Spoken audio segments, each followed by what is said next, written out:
to take as many questions as we can, but we have to cut off, We're asking just one question per person, and at least as long as, there are hands that are up. And let's make them really good questions so that we can... I can tell they will be.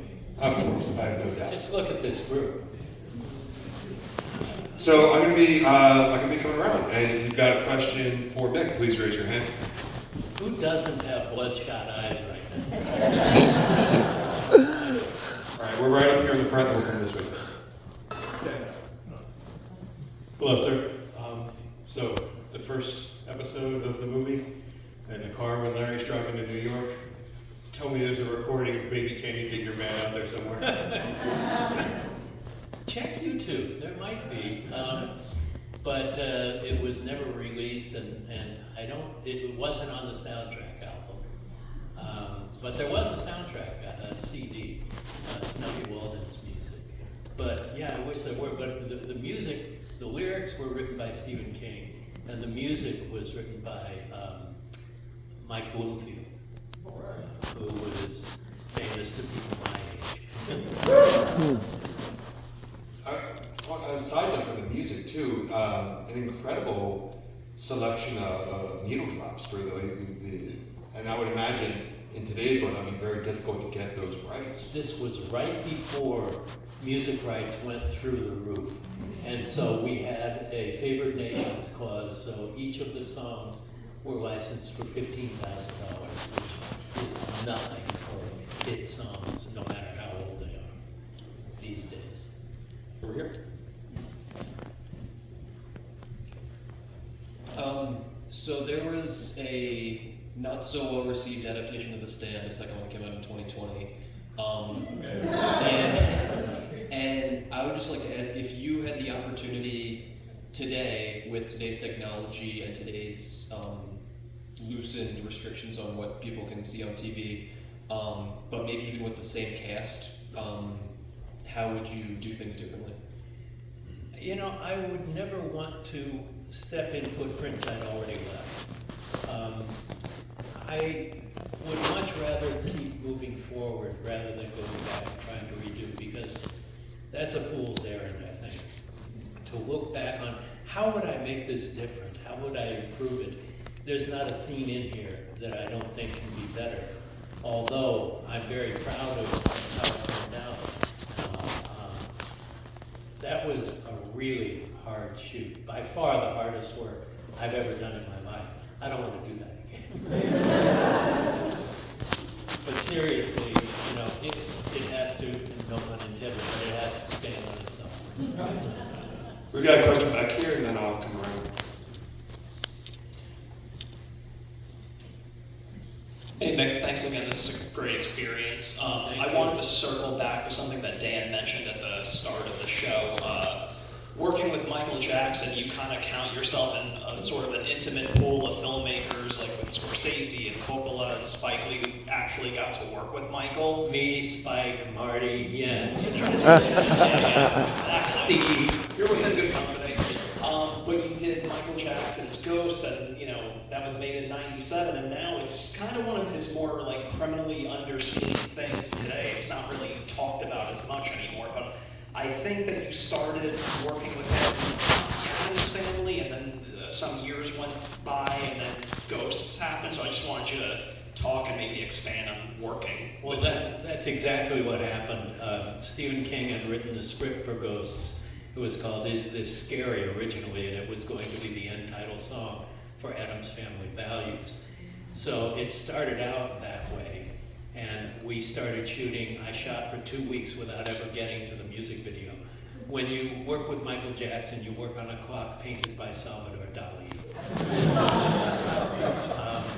It was a great experience, but I never got to do any of the musical stuff, which I was dying to do. Because the first Michael Jackson scandal happened. And whether it's true or not, only the people involved know. My experience with Michael was an entirely positive one, other than trying to get him to the set. But it shut down for 3 years, and then when we were prepping The Shining, we were getting ready to start pre-production on The Shining, Michael would call me and say, Mick, we gotta do it, it's gonna be great, it's gonna be fantastic. And so, Michael, I would love to be able to, but I'm gonna be doing The Shining, and Salvador Dali did not paint that schedule. So I suggested that Stan Winston, who was very close friends with Michael, the makeup effects guy and owner of Digital Domain with Jim Cameron, and he had done all of the special effects on what we had shot and was going to do it through the end. And Stan, I recommended Stan direct it because there was no way it was going to work out for me, and so Stan did, and then Michael sank his own money into it because he was radioactive at that point, and they weren't going to use it for Addams Family Values 3 years after it came out. So it basically ended up being a $15 million music video that was 34 minutes long, and very few people have seen it. It's amazing, but it's kind of, the kitchen sink is in there with everything else. Way over the top, but it's technically really incredible, but like I said, 34 minutes long video. So there's the short version. We have a question here, then I'll come down the front. I was wondering if the cane in the last scene that Gary was holding was a nod to Dark Shadows. It looked a lot like the Barnabas Collins cane. I'd love to say yes, but no. You could. I could, but I'd be lying.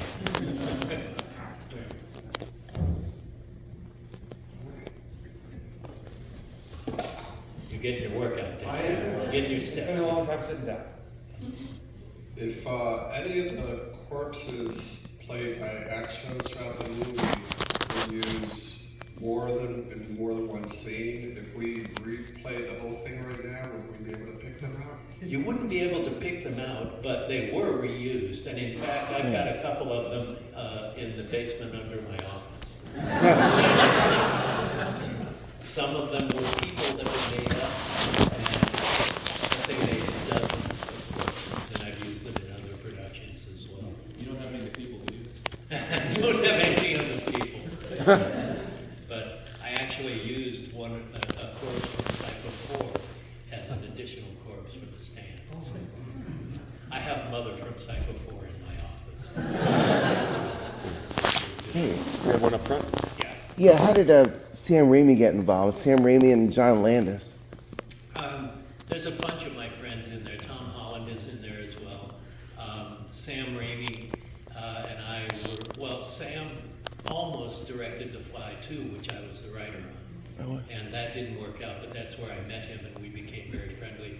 He put me in The Quick and the Dead with Gary Sinise in the same scene together. And so I put him not only in The Stand, but he's in The Shining as well. And then I just want to say this film is so great. I'm so grateful for this film. I mean, it's so inspiring and so Christian allegory. It's such a Jesus film, you know. I mean, it's such a great film. You know, King is a believer. Yeah. But Okay. when you're making a movie, you believe in the movie, the story that you're telling. And, you know, you respect the story being told. Wow. That's wonderful. Stand up so we can see you a little bit better. Hi, this was a great adaptation. I was just wondering, like, any movie that's based off books, or TV series that's based off books, you have to cut out a lot. Is there like an extended version of this somewhere? There isn't. We couldn't afford to shoot more than we shot. No, you know, as it was, we shot the original version of The Stand, even though the unexpurgated 1,200-page version came out before we started making it. King wrote the screenplay himself from the original book. And in fact, we collapsed two characters into Nadine's character. That was two different people. But in this adaptation, we didn't. So there's not much on the cutting room floor. There's one scene that is, one full scene that I can think of, and then lots of things that were trimmed. But Franny breaking up with her boyfriend, who has just impregnated her, was shot at a marina in Maine. And we shot it, but never used it, and it's not on any of the home video versions. Thank you. Sure. All right, coming over here. Back to your rather inspiring backstory into the film biz. As somebody who enjoys writing short stories or horror stories and spec scripts, do you have any advice for getting a break into the horror biz nowadays? Well, really, you just have to be able to get it into somebody's hands who can make a difference. The main way to do that is to go to agents and find agents who will take unsolicited material. Solicited meaning going through the official route, meeting with somebody. There are agents and there are managers who represent up-and-coming writers, young, new writers who have not made their first sale yet. And then it's all based on the material, and not just if it's good, but if it's good and commercial, or if it's what people are looking for. Even if they don't know they're looking for it, when they read your script and go, ooh, this is exactly what I'm looking for. So it's luck, it's determination, it's talent, and it's not giving up, and all of those things in equal measure. All right, coming to this side. But really, the agents and managers route is the most direct way to access that. This was my first time seeing this. Fucking phenomenal. That would have been terrible if it's the first time in a second. Yeah, 2 thumbs up. I know directors, they get involved in projects that never come to fruition, so what I wanted to ask is, what movie did you not get a chance to make that you really wanted to make? A whole bunch of them, but one of them was actually The Talisman. Oh. I wrote a 4-hour adaptation for Steven Spielberg's Hamlet. So it was Spielberg and King were 2 800-pound gorillas, and I was a 50-pound chimp in the middle. So it was one of my favorite scripts I'd ever written, and everybody was very high on it, but it was for ABC, and they were going through a very fallow period, and they just couldn't afford it.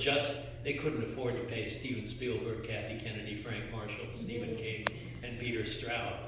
Me, they could have paid out of their pocket. So that's probably the main one I can think of, but there have been some other things I've done that have never reached that stage. Clive Barker and I have done several projects together that never came to fruition, but The Talisman's probably number one. And that's a title that keeps getting bounced around. I feel like for 30 years, someone has always said, oh, we're making this or that. Just have never seen that happen. And The Talisman has been, Ron Howard was going to do it, so many different people were going to do it. My name being the least well known. All right, come over here. Hey, Mick. Question for looking back on The Shining. On one hand, you're doing a faithful adaptation of the book, and then on the other hand, I gotta imagine there's an enormous elephant in that room.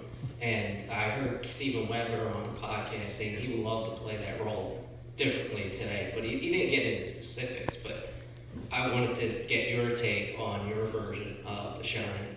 Well, let me give you a history lesson. When Kubrick's Shining came out, virtually every review was terrible. And it became iconic. And when I saw it, it was one of my favorite books of all time.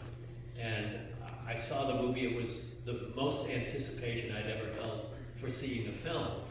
Stanley Kubrick, one of the world's greatest filmmakers, Stephen King, one of his best books of all time. And I saw it and I hated it. But I hated it as an adaptation for a Stephen King book that I loved. Years later, I realized it's a really good Stanley Kubrick film, but it's a really bad Stephen King adaptation. And King hated it, and the fact that King and I had worked together so successfully with The Stand and Sleepwalkers before that, when he asked me if I'd do it, I never had a second thought about it because he was writing the script. The script was great, the book was great. And then the first person I called was Gary Sinise to say, Gary, would you be interested in playing Jack Torrance? And he said, I'm not so sure I'd like to step into Mr. Nicholson's shoes. And I went, oh, I didn't think of that. So naivete was my mainly guiding force in that regard. But I am really glad I made it. I love what we did, and Weber was fantastic. He's overthought it in the 30 years, 25 years, whatever it was, since we made it. But it just blew us away. And in fact, Weber got involved 3 days before shooting started because everybody was turning us down. And one British actor accepted it, and then when it came time to begin prep, nobody could reach him. He ghosted us. And so that day, Stephen King said when we were in the casting office, if we don't cast this today, I'm pulling the plug. And then Weber came in and read with Rebecca De Mornay, who was the first person we cast. And they read together, and he blew us away. And King said, we're on. So I have no regrets about doing it. I understand, and at the time before it came out, all these Kubrick fans went online in the early days of online, America Online. And just, the guy who made Critters 2 is gonna fuck up something.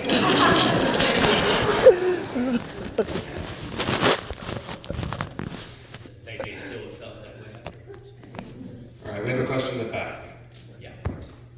Hi, I was wondering, how tough was it to direct Rob Lowe, who can speak and hear, when he had these cues where he wasn't to react at anything at all? And was it a lot of takes? Rob is deaf in one ear, and he suggested, you know, what if I put a bug in my ear so that there's white noise so I can't hear it? I said, well, what about direction? Just a simple thing that we do on set. But Rob is a huge Stephen King fan, and he totally got it. In fact, he was being pitched to play Larry Underwood, and I thought that was too on the nose. I thought he'd be much more interesting as Nick Andrews.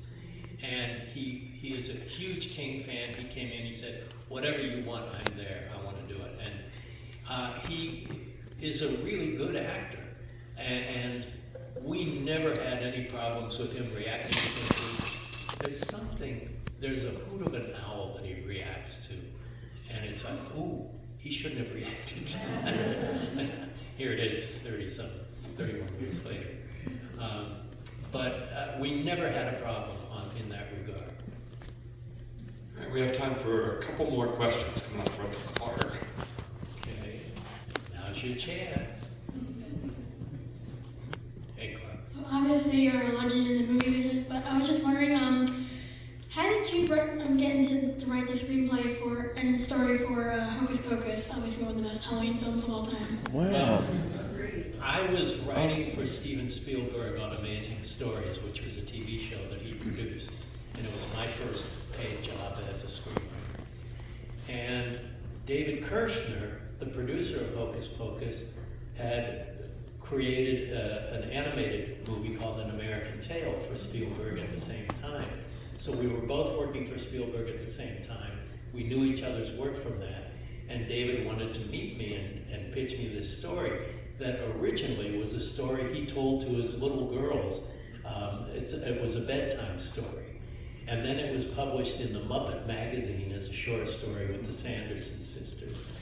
And so he and I met, we hit it off great, we're still really good friends. And then they hired me to do the original screenplay from David's idea. And so I fleshed it out, and it's why that we share story credit. I wrote it, and it didn't get made for another 8 years, and 11 other writers worked on it after me before they finally went back to my material and made the movie. So there's the short history of Hocus Pocus. Wow. There was a hand over here, I think, right? Yes. Thank you for your time today. We really appreciate you being here. Yeah, you spend as much time here as I did. Thank you. So I was wondering, how did you find the perfect person for Randolph? Flag. Oh. Every time I see this, I'm just totally blown away with how perfect he is for that role. Well, he didn't think so. He didn't really understand he's not a fan of the horror genre, and he's good friends with Miguel Ferrer. And, well, I'm going to have to censor this story, but... You don't have to censor this story. Yes, I do, quite a bit. Miguel had read for us and was a huge Stephen King fan. He passed away sadly several years ago. Fantastic actor, great drummer, really good friend and all. And so Jamie told him, yeah, they sent me this Stephen King thing called The Stand. And I don't know if I'm into it or not. This supernatural thing, I don't really get it and stuff. And Miguel said to him, I would perform a particular act on Mick if I could get that role. So nobody performed any of those extra parts. But Miguel helped convince him that the part was an amazing part and a great part for him. And Jamie totally got into it by the time we were into pre-production and everything. And I agree with you. He had done, what was the series called that he did with John Sayles that nobody saw, so I'm sure nobody saw. But I had seen him in that and a couple other things, and he just blew me away. And I haven't seen him in a long time in anything, but I think he's still working. All right, we have a couple more questions here, and then we'll go to the back. Okay. Thank you again for being here with us tonight. Thank you. So, kind of on the thread, or sort of to piggyback about Hocus Pocus, one thing that I noticed with your work, and maybe this is like a personal interpretation, but huge fan of your work. And with Hocus Pocus and Critters 2, and like all the way through to like Riding the Bullet, for me, I noticed that there's a lot of it that is like very reminiscent of like folklore or like fairy tale kind of elements, which I know have a huge overlap with the horror genre. So is there like a favorite folk tale or like fairy tale or something that you have that's maybe been influential for you? Well, there's an anthology movie by, an Italian anthology movie by Mario Bava called Black Sunday. And there's Awesome. There's a vampire story with Boris Karloff in it called The Vertolac that is based on a folk tale. And that's the first one that comes to mind when you ask me that.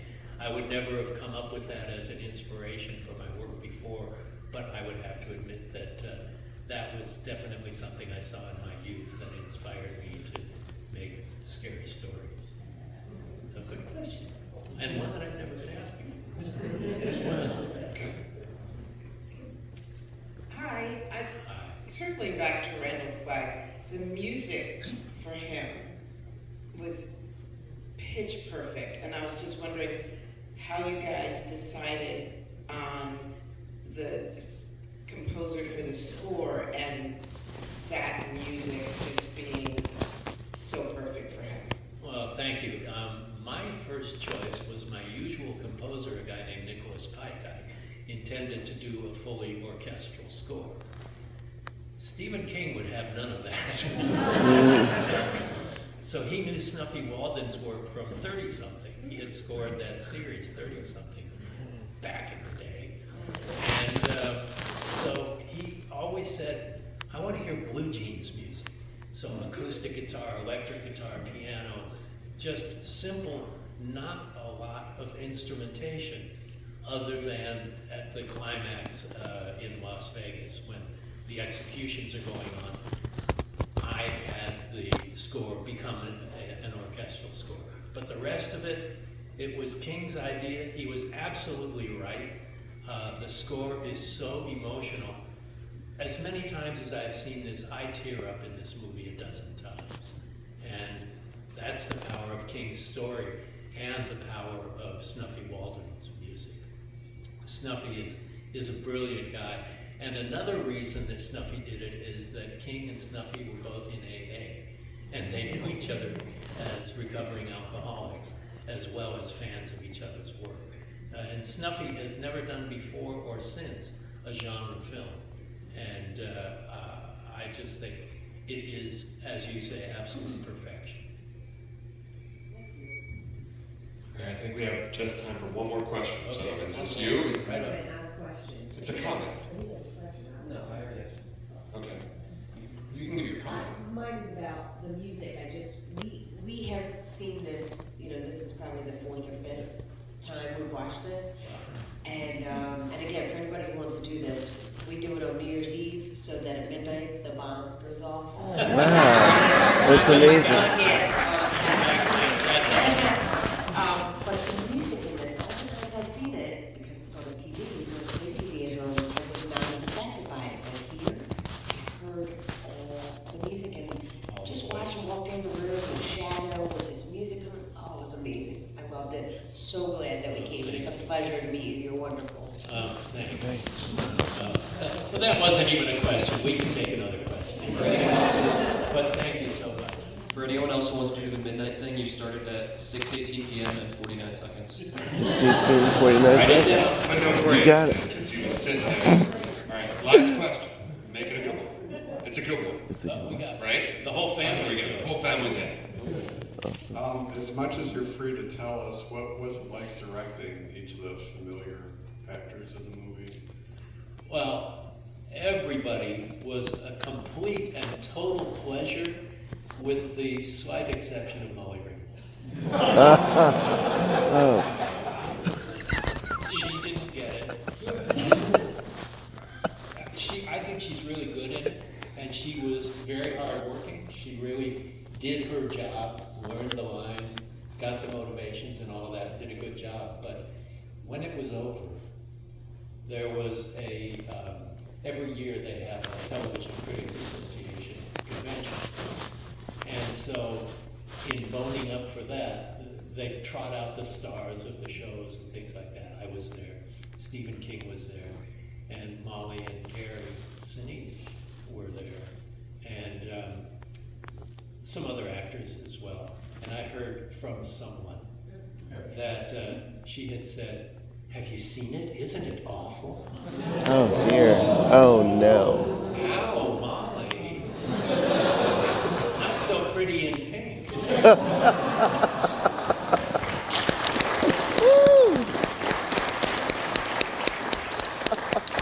the first time I told that.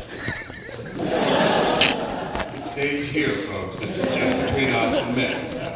All us best friends.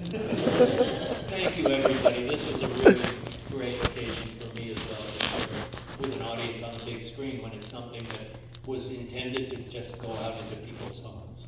So this is really special. Thank you.